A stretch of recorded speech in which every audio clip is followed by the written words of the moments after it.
Hey guys, so now we are on to cha-cha chili. So I've already started to brown my meat. It's almost done here, so you can see. So you can use beef, you can use turkey, you could use chicken, you could use a soy-based meat. I think it's Lighthouse makes almost like a ground meat. You could use lentils and chickpeas. You can make a completely meatless chili. There's so many ways you can get your chili going, but I'm gonna just do a beef one because that's what my husband really loves.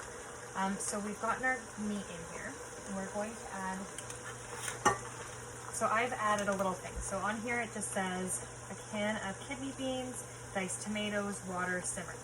We like to add a few more things to ours, so you can do it the way the package does, or you can spruce it up. So I'm adding a can of kidney beans.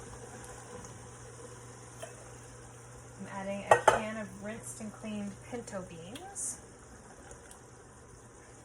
I'm gonna give that a stir. And we also like to add some green peppers. So that's 2 green peppers there, 1 onion, and some mushrooms. So we like a nice hearty veggie chili, and you do not have to add as many things to yours, but it's just the way my family really enjoys it. So I'm going to put this in, and then it calls for half a cup of water.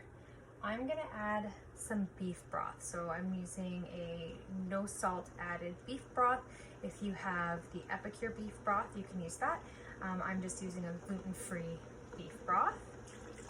So I'm gonna add that in. And then it calls for a can of diced tomatoes. Now I have 2 open just in case, because I did add extra stuff to mine.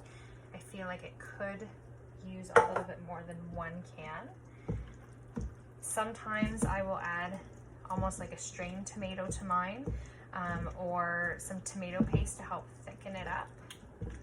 So we will be adding that second one to this. Again, I'm making a big batch. You could make this is the 15-minute recipe, even though I'll let it simmer for much longer than that. But you can add this to a crock pot. You can make this in an Instapot, whatever way you like. I'm again just doing a quick version here, and I might add a little bit of more tomato sauce to it. But now I'm gonna add the cha-cha chili spices to it. So I'm gonna sprinkle that. Oh, I didn't cut it all the way. Sorry guys. We will sprinkle these on. Now, if you're a family who likes heat, you have the poco picante salsa mix, you could add 1 to 2 tablespoons if you like that kick in it. My husband's a Tabasco lover, so he always shakes some Tabasco in his bowl, and gives it that extra kick. So you're gonna let this cook and simmer, and then I will show you how to prepare it to freeze. So I transferred to a larger pot because I underestimated the size of my saucepan. So I'm gonna have this nice big pot. I'm gonna let it cook for a little while. Then I'm gonna let it cool right down before we package it for freezing. I wanted to let you know, you could put whatever you like in this. If you like black beans or corn, you could really play with what you add to this. This is just what my family enjoys. The recipe on here is really just a basic recipe, but you can have a lot of fun making chili. And I mean, people have competitions making it. So this is, again, like I said, just a family way we make it, but I'm sure you guys have a million other ideas.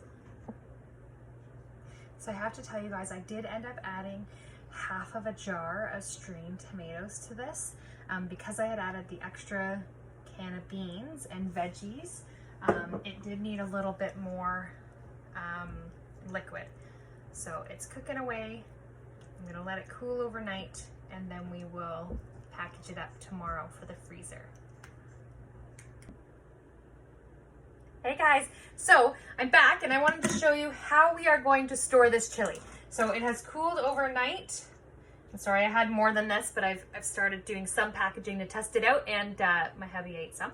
So nice big pot of chili, and I don't know if I mentioned that I did end up adding half of a jar of strained tomato. It just needed more sauce for me. So let's talk about how we're gonna freeze this, guys.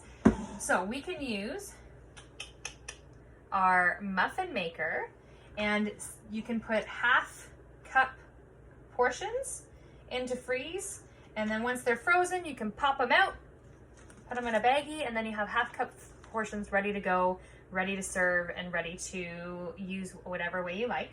So there's one way. We also have our loaf pan. So if you have this, it's a great tool because it kind of makes the perfect serving for lunch. So if you are also thinking about easy, quick lunchtime meals, you can store this way too. And then another trick would be is with your bag,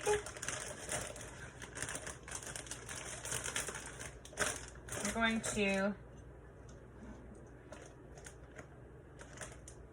put, I usually put, depending on how many people you have in your family, like enough that you think would feed a family in one night. So I've been putting like 5 scoops in, and then you're gonna kind of shake it out. So you could roll it up and kind of freeze it so that it's rolled up like this, but that also takes up a lot of space inside your freezer.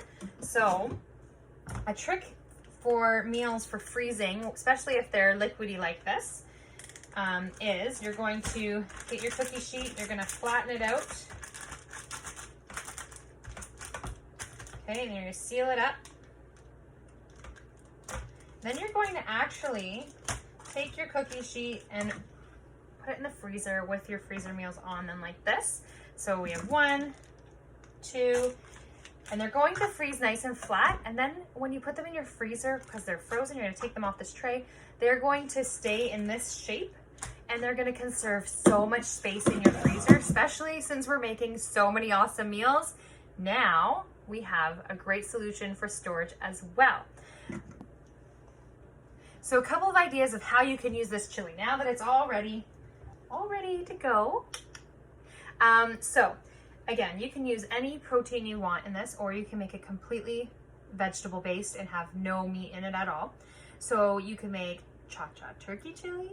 You could make cha-cha chili topped with cheese. So you can put some cheese on top and serve it with some garlic buns.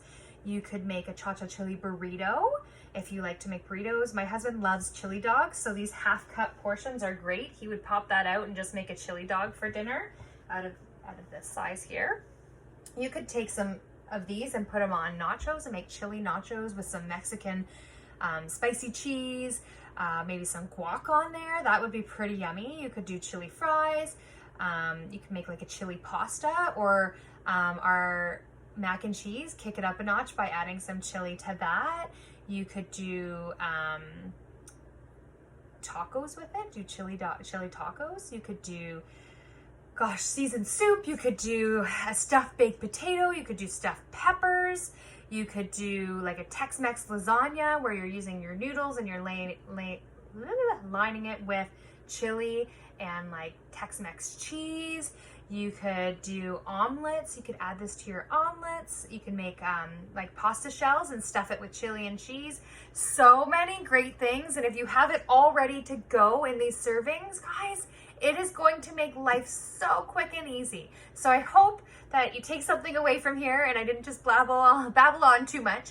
But I appreciate your time and you listening and for being part of our freezer meal class.